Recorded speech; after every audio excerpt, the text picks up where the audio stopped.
या ठिकाणी आम्ही विश्वरत्न डॉक्टर बाबासाहेब आंबेडकरांनी जे अमृतरूपी आरक्षण धनगरांना दिलंय, धनगरांच्या भोळेपणाचा अडाणीपणाचा फायदा घेत ते कैद करून ठेवलं होतं, ते मुक्त करून धनगरांचं कल्याण व्हावं म्हणून 17 सप्टेंबरला जालन्याला एक लढा आम्ही सुरू केला होता आणि मुंबईला येण्याची एक कल्पना आमची होती की या आझाद मैदानातून त्या अमृतरूपी आरक्षणाची मुक्तता व्हावी.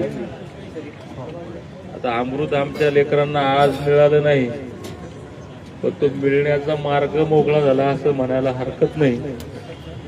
कारण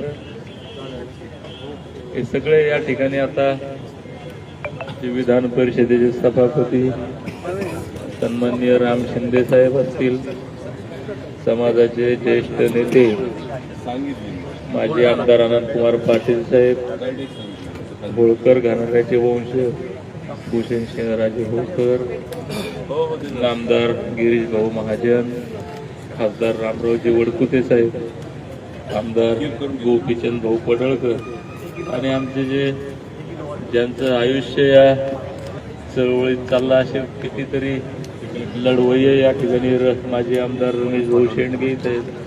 त्या सगळ्यांच्या साक्षीनं या ठिकाणी आज या लोकांची जी चर्चा झाली आणि ज्या पद्धतीनं खरं म्हणजे आमची चर्चा मुख्यमंत्री महोदयांसोबत झाली होती आणि त्या दिवशी आम्ही तेच बोललो होतो की साहेब तुम्ही ठरवा, तुम्ही जे ठरवाल ते आम्हाला मान्य आहे, फक्त आरक्षण अंमलबजावणी झाली पाहिजे हीच आमची एक अट होती. आणि आम्ही प्रण केला होता की शेवटच्या श्वासापर्यंत तो लढा लढू आणि तो लढा अजूनही चालूच आहे, आम्ही थांबणार नाही.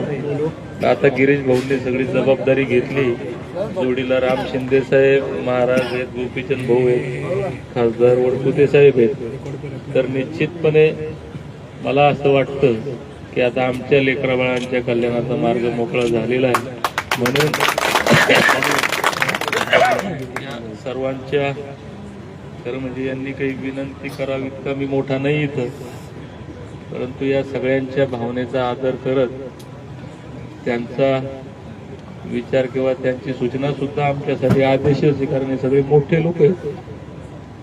तर या सगळ्यांच्या आदेशानं आज या ठिकाणी मी माझं 10 दिवस सुरू असलेलं उपोषण स्थगित केलंय.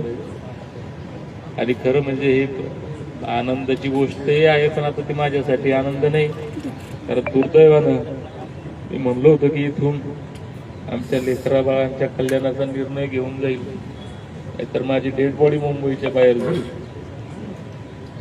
तर आता जिवंत जाईल इथून, पण माझ्या घरीच एक डेड बॉडी आज आली, त्याला इलाज नाही काही आता, तरी सगळे आले.